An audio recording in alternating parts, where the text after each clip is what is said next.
दोस्तों, हमारा जो समाज है वो संयुक्त परिवार से एकल परिवार की तरफ बढ़ने लग गया है। मैं हूँ आपके साथ आज इंदु रजनी के माथे की बिंदु और आज आपके लिए कहानी लेकर आई हूँ सुहागन की बिंदी। एक बार एक फेरी वाला एक गली में आता है और उसके पास श्रृंगार का लगभग सभी सामान था, जिसमें कंगन थे, बिंदिया थी, पिन थी, लिपस्टिक थी, हर चीज जो महिलाओं के श्रृंगार के लिए होती है वो सारी की सारी चीजें थी।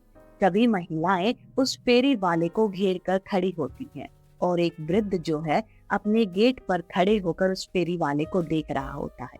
जैसे ही जो महिलाएं थी उस फेरी वाले से दूर हट जाती है, वह जो बुजुर्ग व्यक्ति है धीरे धीरे अपनी लाठी के सहारे उस फेरी वाले के पास आता है और उसकी रेहड़ी पे से कुछ ढूंढने लग जाता है।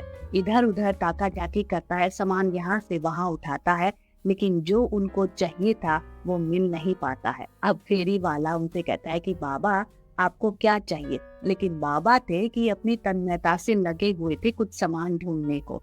काफी देर तक जब वो नहीं मिला तब फेरी वाला फिर से कहता है, बाबा आप मुझे बताइए आपको क्या चाहिए? अब बाबा मुस्कुराकर कहता है, अरे मुझे बिंदी चाहिए। अब फेरी वाला बाबा से पूछता है, बिंदी चाहिए? किसके लिए चाहिए बाबा? अब बाबा कहते हैं, अरे तुम्हारी अम्मा अंदर बैठी है, तुम इतना भी नहीं समझते, तुम तो पूरे बुद्धू हो। अब फेरी वाला और बाबा दोनों हंसने लग जाते हैं। अब फेरी वाला बाबा को बिंदी का एक पैकेट देते हैं। बाबा उस बिंदी को देखकर कहते हैं कि नहीं, मुझे ये बिंदी नहीं चाहिए, मुझे लाल रंग की बिंदी चाहिए। अब फेरी वाले ने दूसरा पैकेट बाबा को उठा के दिया। अब बाबा फिर कहते हैं, नहीं, ये लाल रंग भी मुझे नहीं चाहिए। अब फेरी वाले ने जितने भी लाल रंग की बिंदियां थी वो सारी की सारी बाबा के सामने रख दी। अब उनमें से बाबा ने एक बिंदी का पैकेट उठाया और वो मेहरून रंग की बिंदी थी, मोटी मेहरून रंग की बिंदी। अब बाबा उस बिंदी को देखकर खुश हो जाते हैं और फेरी वाले से पूछते हैं कि यह बिंदी का पैकेट कितने रुपए का है? तब फेरी वाला कहता है कि बाबा यह 10 रुपए का है। अब बाबा कहते हैं 10 रुपए का? बाबा एकदम चौंक जाते हैं, लेकिन फिर दूसरे ही पल कहते हैं कि तुम यहीं पर ठहरो, मैं अभी 10 रुपए लेकर आता हूँ।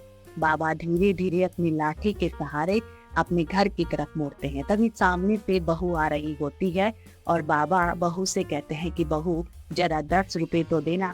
अब बहू एकदम से तुनक कर बोलती है, 10 रुपए? अब क्या खर्चा कर दिया आपने? आपके तो हर रोज नए नए खर्चे होते रहते हैं। अब बाबा कहते हैं, अरे बेटा, तुम्हारी अम्मा के लिए 10 रुपए की बिंदी का पैकेट खरीदा है और बाहर फेरी वाला इंतजार कर रहा है, उसी के 10 रुपए तुमसे मांग रहा हूँ। अब बहू कहती है कि बाबा आपको पता है अम्मा 70 साल की हो चुकी हैं और अब बुढ़ापे में भी उनको कौन सा शौक चढ़ा है बिंदी लगाने का। अब बाबा कहते हैं कि बेटा, तुम्हारी अम्मा सुहागिन है और वो हमेशा अपने माथे पर लाल बिंदी लगाती है, इसलिए मैंने 10 रुपए की लाल बिंदी खरीदी है क्योंकि उनकी बिंदी खत्म हो गई। अब बहू कहती है कि मेरे पास इन फालतू कामों के लिए समय नहीं है और इतना कहकर बहू अंदर चली जाती है। बाबा धीरे धीरे वापस फेरी वाले के पास आते हैं और बिंदी का पैकेट वापस की रेहड़ी पर रख देते हैं और कहते हैं कि बेटा तुम जाओ। अब फेरी वाला भी मायूस हो जाता है, लेकिन वह वहां से चला जाता है। अब बाबा धीरे धीरे खाली हाथ अपने घर पर लौटते हैं और खाट पर अम्मा लेटी हुई होती है और अम्मा ने ये सारा का सारा जो दृश्य था वो देख लिया था। अम्मा की आंखों से झरझर आंसू बहते हैं, लेकिन अम्मा अपने आंसू जल्दी से पोंछती है। जैसे ही बाबा अम्मा के पास जाते हैं, अम्मा कहती है कि क्या आप भी फेरी वाले से 10 रुपए की बिंदी लेने की क्या जरूरत थी? आपको बिंदी ही लगानी है तो हमारे पूजा घर में रोली रखी हुई है और रोली से बहुत ही सुंदर और खूबसूरत बिंदी लगती है। आप जाइए और वो रोली उठा कर लाइए और हाँ, आज अपने हाथों से मुझे बिंदी लगाइएगा। अब बाबा खुशी से धीरे धीरे जाते हैं पूजा घर में और रोली उठा कर लाते हैं और कहते हैं कि यदि सुनती हो चलो उठ जाओ, आज मैं तुम्हें अपने हाथों से लाल बिंदी लगाऊंगा। बाबा अम्मा को बोलते हैं, लेकिन अम्मा कोई जवाब नहीं देती है। अब बाबा फिर से कहते हैं, अरे सुनती नहीं हो, मैं भी थक गया हूँ सारा दिन घूमते घूमते तुम्हारी बिंदी ढूंढते ढूंढते। अब तो खड़ी हो जाओ। लेकिन अम्मा का जो शरीर था वो शिथिल हो चुका था। अम्मा के हाथ पैर ठंडे हो चुके थे और अम्मा इस दुनिया से विदा हो चुकी थी। थोड़ी ही देर में सब रोने लग जाते हैं। इधर से पड़ोसी आ जाते हैं और उनके बेटे को भी बुलाया जाता है।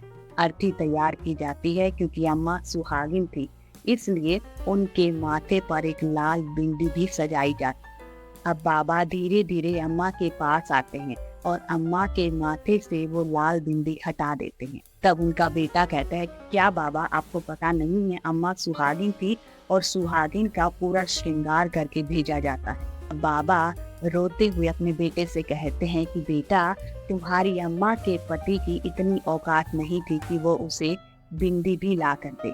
अब बाबा चुपके से वो रोली उठाते हैं और अम्मा के माथे पर एक लाल बिंदी लगाते हैं और बिंदी लगाते ही पूरे घर में चित्कार उठ जाती है। बहू पसीना पसीना हो जाती है, उसे आत्मग्लानि भी हो रही है। लेकिन अम्मा के साथ ही बाबा का शरीर भी ठंडा हो जाता है। अब दोनों पति पत्नी एक ही अंतिम यात्रा में जाते हैं। हाँ दोस्तों, हमारा समाज एक ऐसी दिशा में जा रहा है जहाँ पर बुजुर्गों का जो मान सम्मान है वो धीरे धीरे कम होता जा रहा है। इस भागदौड़ भरी जिंदगी में हम भूल जाते हैं हमारे माता पिता की जरूरतों को, उनकी आवश्यकताओं को, और भूल जाते हैं कि जिस तरह से उन्होंने हमारा ख्याल रखा था, हमारा भी फर्ज बनता है कि हम उनका ख्याल रखें। तो हमेशा अपने घर में जो भी बुजुर्ग हैं, जो भी माता पिता हैं, उनका हमेशा ख्याल रखिएगा, क्योंकि जिस घर में बुजुर्ग हंसते हैं, बुजुर्गों का आशीर्वाद होता है, वही घर फूलता फलता है और उस घर में हमेशा मुस्कुराहटें बिखरी रहती हैं। ये कहानी आपको कैसी लगी है? अगर अच्छी लगी है तो इसको ज़्यादा से ज़्यादा शेयर कीजिएगा, चैनल को सब्सक्राइब करना ना भूलिएगा। याद रखिएगा, RJ इंदु।